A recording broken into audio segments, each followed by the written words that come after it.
जय हिंद साथियों, जैसा कि आपको पता है यूपी ट्रिपल एससी पीईटी की परीक्षा पूरी हो चुकी है और आप सभी लोग यूपी पीईटी की परीक्षा देकर भी आए होंगे। लेकिन आपने सेंटरों में देखा होगा कि बहुत सारे बच्चे क्या थे, एब्सेंट थे। मान लीजिए लगभग 20 से 25% के बीच में जो बच्चे थे वो एब्सेंट थे और लगभग 70 से 75% के आसपास आपका क्या था, प्रेजेंट थी। तो दोस्तों आप यहां पर देखोगे क्या यह जो अनुपस्थिति थी क्या इसका असर रिजल्ट पर पड़ेगा, और जो यूपी पीईटी 2022 की परीक्षा है इसका रिजल्ट कब निकलेगा, तो ये सब चर्चा आज हम की इस वीडियो में करने वाले हैं दोस्तों। और जो सेफ स्कोर क्या रहने वाला है जिससे आप किसी भी भर्ती के लिए एलिजिबल हो जाओ मित्रों, वहीं पर आप देखोगे कि आखिरकार कट ऑफ क्या रहने वाली है, वहीं पर नॉर्मलाइजेशन के क्या प्रभाव रहने वाले हैं। जो आप पेपर देके आए हैं उसका कुछ रिजल्ट निकलेगा तो आपका जो नॉर्मलाइजेशन होगा उसके आपके परिणाम पर, आपके रिजल्ट पर क्या असर पड़ेगा, वो सब आज हम यहां पर देखेंगे दोस्तों। और जो सिलेक्शन प्रोसेस होगी, जो एलिजिबिलिटी क्राइटेरिया होगा, क्या दोस्तों वो है पिछली बार की तरह ही, क्या 30 गुने बच्चे या फिर 15 गुने बच्चे लिए जाएंगे, इन सब के बारे में आज हम इस महत्वपूर्ण वीडियो में जानेंगे। अगर दोस्तों आपने चैनल को सब्सक्राइब नहीं किया है तो आगे फ्यूचर में भी ऐसी ही यूपी ट्रिपल एससी की बहुत सारी, जिससे आप अवगत नहीं हो पाते हैं, ऐसी इंफॉर्मेशन जानने के लिए चैनल को सब्सक्राइब कर लीजिए, जिससे फ्यूचर में भी अगर कोई भी आयोग का कोई भी नोटिस या फिर कोई इंफॉर्मेशन आए जो सबसे पहले एकेजीएस रिसर्च सेंटर आप तक पहुंचा पाए। तो दोस्तों देखिएगा इसका रिजल्ट कब आएगा। जो हमने परीक्षा 15 और 16 अक्टूबर को दी है, इसका रिजल्ट कब निकलेगा। तो दोस्तों आपने देखा होगा कि 2021 में जो परीक्षा हुई थी यूपी पीईटी की, उसमें कितने बच्चों ने फॉर्म भरा था, 21 लाख बच्चों ने फॉर्म भरा था। कितने बच्चों ने, 21 लाख, पूरे एनालाइज के साथ आया हूं मित्रों, 21 लाख बच्चों ने। जबकि 2022 में क्या है, 38 लाख, 38 लाख, लगभग 38 लाख बच्चे हैं। तो यहां पर आप देख रहे होंगे लगभग 17 लाख बच्चे ज्यादा हैं। तो दोस्तों यह तो साधारण सी बात है, आप भी जानते होंगे कि पिछली बार की तुलना में थोड़ा सा समय ज्यादा लगेगा। और जबकि पिछले साल क्या हुआ था, 2 मंथ लगे थे, यानी कि लगभग 2 मंथ में उन्होंने क्या दिया था, रिजल्ट दे दिया था पीईटी का। तो आप यहां भी आप 2 से 3 मंथ, यहां पर 3 मंथ का एवरेज मान लीजिए, लगभग 3 मंथ आपके रिजल्ट को आने में लग जाएंगे दोस्तों। जैसे कि अक्टूबर है, अक्टूबर से नवंबर, नवंबर से दिसंबर और जनवरी में आपको इसका परिणाम मिल सकता है मित्रों, यानी कि नई साल में ही आपको इसका परिणाम मिलेगा।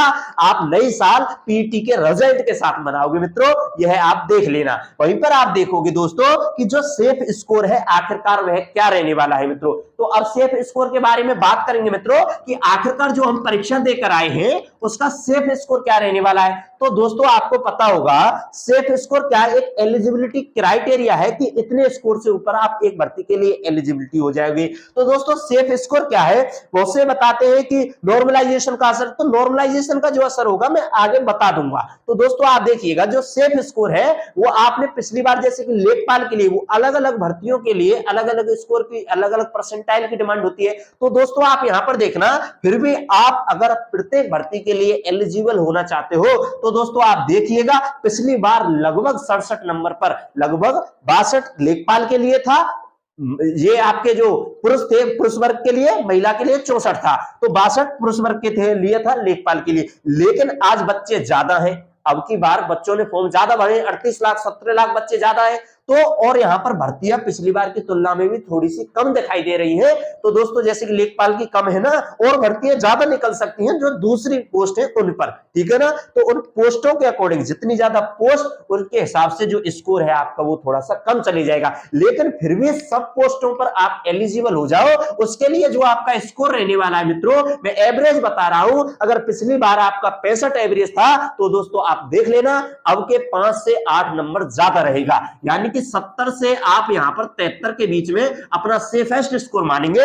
यानी कि जो बच्चे 70 मार्क्स लेकर आ रहे हैं दोस्तों, मैं नेगेटिव मार्किंग को काट कर बता रहा हूं, तो अगर यहां पर आप अगर 70 प्लस मार्क्स ले रहे हो तो मैं गारंटी देता हूं आप कोई भी परीक्षा के लिए एलिजिबल, कोई भी मेन टेस्ट होगा उसके लिए आप आराम से एलिजिबल हो जाएंगे।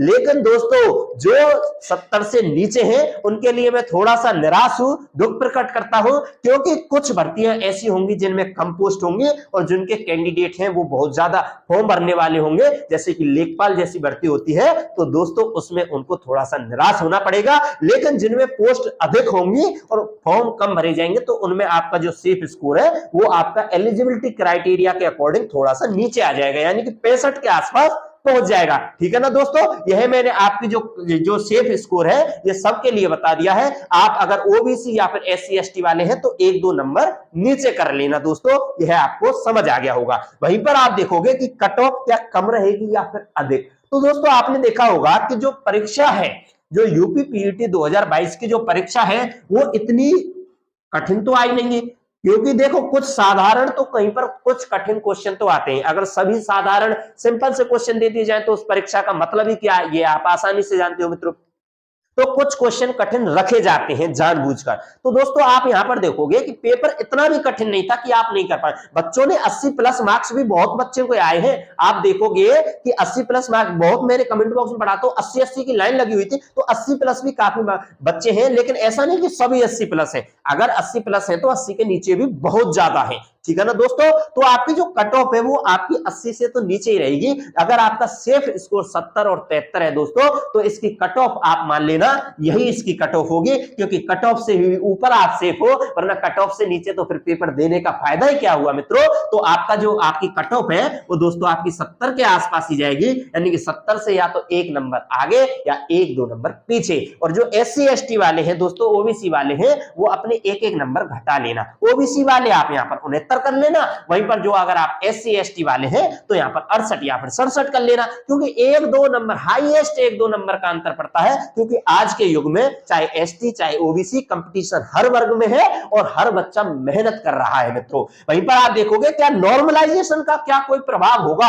हाँ दोस्तों, इससे आप थोड़े से चौंक रहे होंगे कि नॉर्मलाइजेशन का आखिरकार क्या चक्कर है। बहुत सारे आपको बता रहे होंगे कि फलानी शिफ्ट का पेपर तो टफ आया तो उनके नंबर कम होंगे, वहीं पर फलानी शिफ्ट का आपका पेपर सरल आया तो उसके नंबर कम हो जाएंगे, इसका कठिन आया तो उसके बढ़ जाएंगे। तो दोस्तों ऐसा नहीं है। आप यहां पर नॉर्मलाइजेशन का जो क्राइटेरिया होता है मैं आपको समझाता हूं कि जो नॉर्मलाइजेशन है वो कैसे होती है। जैसे कि आपने देखा होगा कि 4 शिफ्ट थी, पहली शिफ्ट, दूसरी शिफ्ट और जो तीसरी शिफ्ट और 4 शिफ्ट। यहां पर 15 को हुआ था या 16 को हुई थी। ठीक है ना दोस्तों, 16 को 2 शिफ्ट और 15 को 2 शिफ्ट। तो दोस्तों आप देखिएगा जो पहले शिफ्ट में जो एवरेज मार्क्स होंगे, एवरेज मार्क्स का मतलब जो टोटल मार्क्स है और जो टोटल पॉपुलेशन जो यहां पर कैंडिडेट पहुंचे थे उनके जो टोटल कैंडिडेट डिवाइड करा जाएगा उनसे, जो टोटल मार्क्स होंगे उनको। यानी कि यहां पर एवरेज कैसे निकालेंगे, जो टोटल मार्क्स यानी कि जितने इस परीक्षा में बैठे थे और यहां पर टोटल कैंडिडेट थे उनको जो एवरेज मार्क्स निकल के आएगा।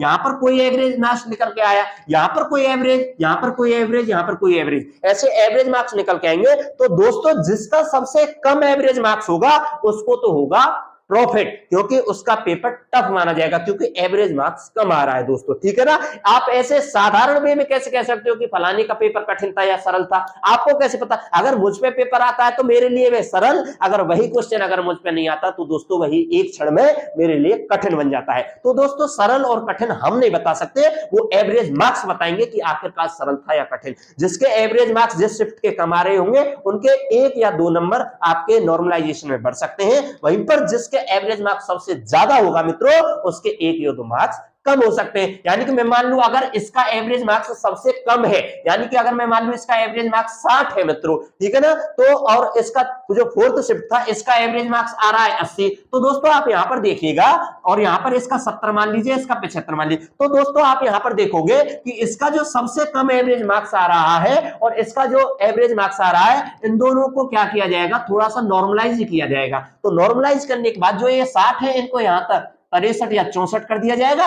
वहीं पर जो आपके 80 है इनको क्या कर दिया जाएगा, यहीं पर आपके 76 से लेकर 78 कर दिया जाएगा। ठीक है ना, ये डिपेंड करता है कि आपकी एक्यूरेसी क्या है, ये डिपेंड उस पर करता है। आप देखोगे कि पहली शिफ्ट में है सबके 4 बड़े हैं, मेरे तो 2 ही बड़े, तो आपकी एक्यूरेसी कम होगी, यानी कि आपने गलत ज्यादा किए होंगे। अगर आपने एक भी गलत नहीं किया तो सबसे ज्यादा नॉर्मलाइजेशन का जो फायदा होता है वो उसको ही होता है जो कि क्वेश्चन गलत नहीं करता है। अगर आपने गलत बहुत ज्यादा किए तो नॉर्मलाइजेशन का कोई खास असर नहीं पड़ेगा मित्रों। ठीक है ना, तो दोस्तों यहां पर भी ऐसे ही होगा और इनमें 1-2 नंबर का डिफरेंस आ सकता है। तो नॉर्मलाइजेशन का कोई ज्यादा बड़ा असर नहीं पड़ेगा, 1, 2, 3 हाईएस्ट 3 नंबर का असर पड़ेगा मित्रों। तो इसका कोई ज्यादा प्रभाव नहीं रहने वाला, लेकिन फिर भी अगर आपने गलत किए हैं दोस्तों तो आपकी बढ़ोतरी कम होगी। लेकिन उस बच्चे को 3 नंबर का जरूर फायदा हो जाएगा, हाईएस्ट 3 नंबर का, जिसने एक भी गलत नहीं किया। अगर मैं 70 करके आया हूं तो मेरे 70 की 70 सही है, तो दोस्तों उसको जरूर इसका प्रभाव देखने को मिलेगा दोस्तों। लेकिन मैं तो भैया 99 करके करके आया हूं, सही मेरे 70 है। तो दोस्तों यहाँ पर आपको थोड़ा सा प्रभाव देखने को मिलेगा मित्रों, ठीक है ना, आपको समझ में आ गया होगा। क्या दोस्तों अब अगला जो पॉइंट है, क्या पिछली बार की तरह ही एलिजिबिलिटी प्रोसेस होगी? तो दोस्तों मैं आपको बता दूं, अभी जो आयोग है उसने कोई एलिजिबिलिटी क्राइटेरिया नहीं निकाला है। अभी हम यही मानेंगे कि पिछली बार की तरह जैसे कि यूपी लेखपाल में 30 गुने बच्चे लिए गए और भर्तियों में 15 गुने, किसी में 10 गुने, तो ऐसे ही एलिजिबिलिटी प्रोसेस रहेगा। आपके कुछ गुने बच्चे ले लिए जाएंगे, जैसे कि 30 गुने या 15 गुने या 20 गुने या 40 गुने, ऐसे बच्चे ले लिए जाएंगे जो भी प्रोसेस होगी। और अगर कोई भी आयोग से रिलेटेड कोई भी अगर आपका नोटिस आता है या कोई भी इंफॉर्मेशन आती है तो AKGS रिसर्च सेंटर सबसे पहले आप पर पहुंचाने की पूरी कोशिश करेगा। चैनल को सब्सक्राइब कर लीजिए, जिससे जो भी आयोग के रिलेटेड कोई भी इंफॉर्मेशन आए, छोटी से लेकर बड़ी से बड़ी, कोई भी अगर आपके फायदे की इंफॉर्मेशन आएगी तो दोस्तों आप तक वह AKGS रिसर्च सेंटर सबसे पहले पहुंचाएगा। चैनल को सब्सक्राइब कर लीजिए जिससे कि वह इंफॉर्मेशन आप तक पहुंच सके। तो दोस्तों मैं उम्मीद रखता हूं कि result, safe score, cut off, normalization और जो आपकी एलिजिबिलिटी प्रोसेस है वो सब आपको बहुत ही बेहद अच्छे ढंग से समझ आ गया होगा। मैंने पूरी कोशिश की है बड़ी उम्दे ढंग से आपको समझाने के लिए। और अगर नेक्स्ट वीडियो में कोई भी जो यूपी SSC का कोई भी नोटिस आएगा उसमें मिलेंगे, तो एक इंफॉर्मेटिव वीडियो के साथ आज हम आपको बताना है कि यह वीडियो आपको कैसी लगी। और अब हम मिलेंगे एक अच्छी बेहद इंफॉर्मेशन, एक खूबसूरत इंफॉर्मेशन के साथ नेक्स्ट वीडियो में दोस्तों। तो मिलते हैं। जय हिंद, जय भारत।